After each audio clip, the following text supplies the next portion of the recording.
गोदावरी नदीला आलेल्या महापुरामुळे नांदेड शहरातील अनेक भागात पाणी शिरले। आता मी वसरणी भागातील पंचवटी नगरमध्ये आहे। आपण बघतोय अक्षरशः जे आहे ते या ठिकाणी अनेक घर आपल्याला या पुराच्या पाण्यात वेढलेले पाहायला मिळतात। अनेक घरात जे आहे ते पाणी शिरले आणि गेल्या 2 दिवसापासून जे आहे ती हीच परिस्थिती नांदेड शहरातील अनेक भागात पाहायला मिळते। विष्णुपुरी प्रकल्पाचे तब्बल 16 दरवाजे उघडण्यात आलेत आणि गोदावरी नदीपात्रात जे आहे ते 2,77,000 क्युसेक्सने जे पाण्याचा विसर्ग सुरू आहे, त्यामुळे गोदावरी नदीने जे आहे ते धोक्याची पातळी ओलांडली आणि अशा पद्धतीने जे आहे ते नांदेड शहरातील अनेक भागात पाणी गेल्याचं विदारक चित्र आपण पाहतोय। आपण बघितलं ही समोर घर आहेत, मात्र या घरात सुद्धा मोठ्या प्रमाणात पाणी गेले। अक्षरशः काही घरांच्या जे आहे ते छताला सुद्धा पाणी लागले। तर या समोर बघितलं तरी काही समोर आपल्याला 2 मजली इमारत पाहायला मिळतात आणि त्या एका मजल्यावर ह्या पाण्याने जे आहे ते अक्षरशः थैमान घातले। ग्रामीण भागात सुद्धा शेती पिकाचं प्रचंड मोठं नुकसान झालेलं असताना आता शहरी भागातील हे विदारक चित्र आपण या ठिकाणी पाहतोय। खरं तर नांदेड जिल्ह्यात पाऊस पडला नाही ही समाधानाची बाब जरी असली तरी गोदावरी नदीपात्राच्या पाणलोट क्षेत्रात मोठ्या प्रमाणात पाऊस झाला आहे।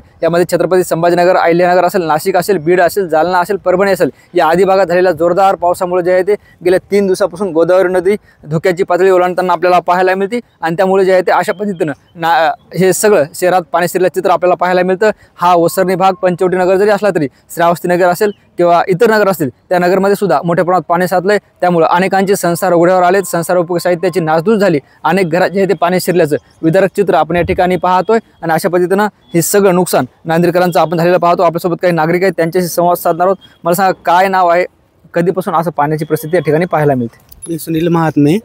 आमच्याकडनं असं दरवर्षीच येतं पाणी आणि दरवर्षी सरकार येतं आणि काय आहे ते कागदोपत्री करून जातं, पण काही मदत तर काही करत नाही। गेल्या 3 वर्षापासून हे विदारक चित्र आपण पाहतोच। प्रत्येक वेळी हेच प्रॉब्लेम येतात। तलाठी येतात, मोठे अधिकारी येतात, सगळे काही येऊन जातात, फक्त कागदोपत्रीच आहे। काही आम्हाला सरकारकडून काही मदत मिळत नाही, काही नाही कशा प्रकारची बी। मावशी, तुमचं काय नाव आहे, काय काम करता? आम्ही आचारीपणा करतो। बर, काम करता करून किरायानं खाता मात्र आम्हाला देव खाऊ देण्यात झालाय। काय करावं मग?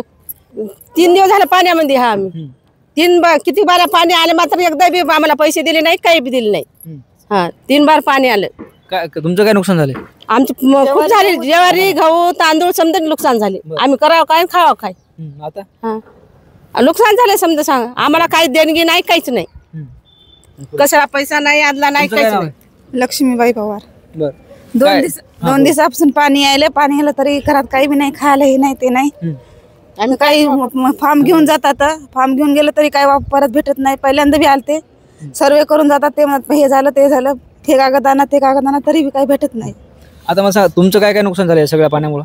गहू, ज्वारी होती, टीव्ही झाली, टीव्ही खराब झाली, फ्रीज होतं। हा फ्रीज बी खराब झालं, पाण्यानं पुरं हे झालं। अजून बस तेवढं झालं, पण हे काही कागदपत्र नेतात पण काही भेटत नाही। 3-4 दिवसापासून मिळतं। किती दिवसापासून पाणी साचलं इकडे?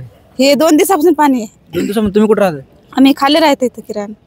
आता कुठे राहताय? आता वरेच हवी तर चौकाला जायला रस्ता नाही, काय नाही, इकून हे नाही, पुरं काटाडे येतं, हे येतं, इथंच वरेच हा छतावर।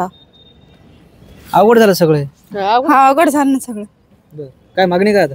काय नाही भेटावं काही सरकारकडून, तेवढंच काही भेटलं तर तेवढंच बरं आहे। सरकारकडून काही भेटलं तेवढं तर बरं आहे। फॉर्म घेतात, काय घेतात, पण येत तर काय नाही मदत, तेवढी मागणी आहे। निश्चित आपण बघतोय हे सगळे पंचवटी भागातील नागरिक होते, महिला होते, पुरुष होते, ज्यांनी आपली व्यथा आपल्यासमोर मांडली। सरकारी अधिकारी येतात, कर्मचारी येतात, केवळ फॉर्म घेऊन जातात, सर्वे करतात, मात्र मदत काही मिळत नाही। आणि गेल्या 2 ते 3 दिवसापासून पंचवटी भागातील हे चित्र आपण पाहतोय। अनेकांच्या घरात पाणी गेलं। अक्षरशः या नागरिकांच्या आहे ते आता छतावर रात्र काढली। मात्र ज्या पद्धतीने आता पाऊस सुरू झाला आहे त्यामुळे जे आहे ते आता यांनी कुठं थांबायचं हा सुद्धा प्रश्न आहे। आता महानगरपालिका या सगळ्यांकडे लक्ष देणार का, या निमित्तानं आपल्याला पाहायला मिळणार आहे। ज्ञानेश्वर लोंढे, TV9 मराठी, पंचवटी नगर, नांदेड।